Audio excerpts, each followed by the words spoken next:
Let's begin with breaking news in San Francisco, where Daniel Lurie, the nonprofit founder and heir to the Levi Strauss fortune, will become the city's next mayor. Incumbent Mayor London Breed conceded this afternoon, just minutes after the latest round of election returns, signaling that her 6-year term in office will soon be coming to an end. So the latest batch of returns this afternoon cemented Lurie's lead even further.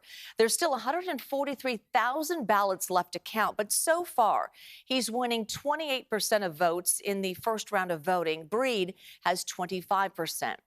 And then when you factor in ranked choice voting and eliminate the other candidates, Lurie's advantage only grows. And so when all is said and done, he is winning 56% of the final tally, up nearly 13 points from Breed. So let's get right to Kelsey Thord, live at City Hall, where she heard from the mayor just in the last hour. Hi, Kelsey.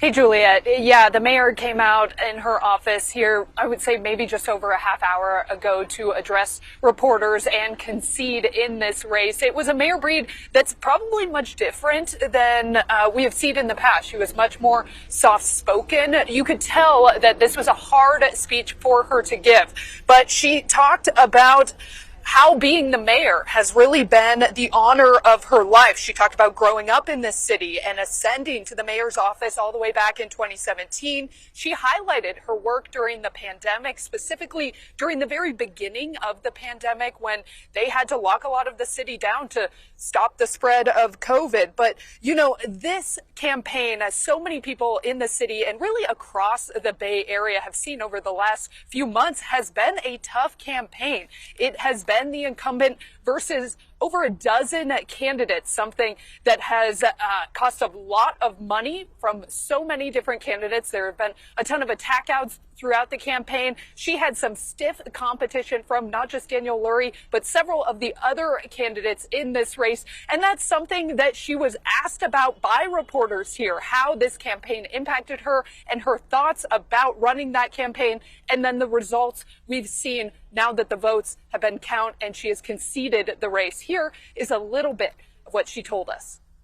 The campaign has to be behind us, and we need to move forward as a city. We can't look backwards. The voters of San Francisco have made their decision, and I, as a mayor of San Francisco, have always respected the voters and honored the decisions that they made. I'm feeling very hopeful and optimistic because I laid the groundwork for this work to continue. And again, this office is bigger than one person. At the end of the day, when the voters speak, we listen.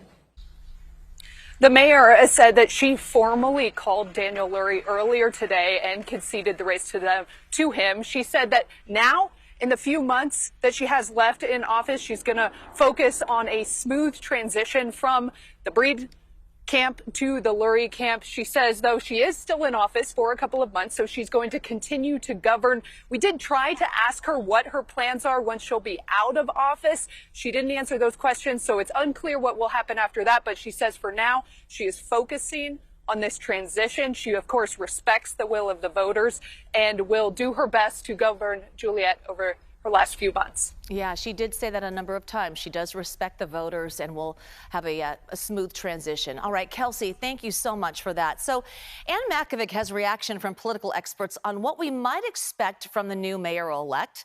Ann? Yeah, Juliet, a lot of unknowns here. He's never been in public office. He's led some nonprofits helping people throughout the city. But how his administration is going to change San Francisco City Hall, well, that is still up in the air. One thing voters did make clear, though, is that they do want to see change in how things are run. This is a move away from city insiders. And I spoke about it with Jason McDaniel from the Political Science Department at San Francisco State. Most San Francisco voters felt like the city was on the wrong track. They were dissatisfied. Mayor Breed's campaign improved her numbers over the last year, but not enough to save her job. And the majority of voters felt like there needed to be a change. Again, what that change means is unclear.